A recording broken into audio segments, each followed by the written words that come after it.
అందరికీ సమానమే అని చెప్పుకునే మన దేశంలో మాకంటూ అసలు చట్టాలే లేవు. మాకు కూడా న్యాయం కావాలి, మాకు కొన్ని హక్కులు ఉండాలి, మా హక్కులను కాపాడాలి అని ఢిల్లీలో కొత్త ఉద్యమం మొదలుపెట్టిరు. మరి గదేం ఉద్యమం, దీని కథ ఏందో పారి తెలుసుకుందాం పారి.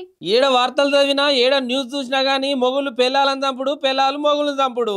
ఇక్కడ మహిళపై దాడి, అక్కడెక్కడో బాలిక గొంతు కోసిన బాలుడు, వివాహేతర సంబంధంతో భర్తకు పిల్లలకు విషం పెట్టిన భార్య. అరే కాలం గడుస్తున్నా కొద్దీ గిసొంటి వార్తలు ఎక్కువైతున్నాయి కదా. ఒకరిని చూసి ఇంకొకరు కూడా నేర్చుకునేటట్లు తయారయ్యారు. మరి పురుషులు మహిళలను తిట్టినా కొట్టినా వెంటనే మహిళా సంఘాలు వస్తాయి, మహిళా కమిషన్లు కేసులు కూడా పెడతాయి. ఇంకా కొన్ని చోట్ల ఎవరి మీదనన్నా కోపం ఉంటే వట్టిగా కూడా గిసొంటి కేసులు పెడుతున్నారట. మరి కేసులల్లా నిజమెంత అబద్ధం ఎంత అని ఎవరు తెలుసుకుంటలేరట.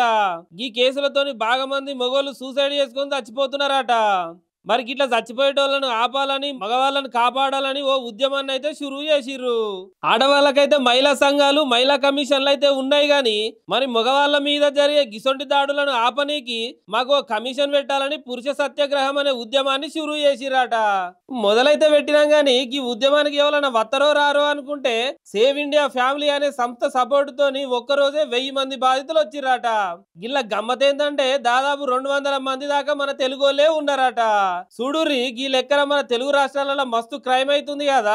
చట్టం అందరికీ సమానమే, చట్టాల్లో ఆడమ్మగా అనే తేడాలు చూపెట్టొద్దని, గృహహింస, లైంగిక వేధింపుల కారణంగా ఆత్మహత్యలు చేసుకుంటున్న పురుషులను కాపాడాలని వాళ్ళైతే గట్టిగానే కంకణం కట్టుకొని కూర్చున్నారట. మరి చూడాలి ఇక ఈ పురుషుల ఉద్యమం ఎంత దూరం పోతుందో.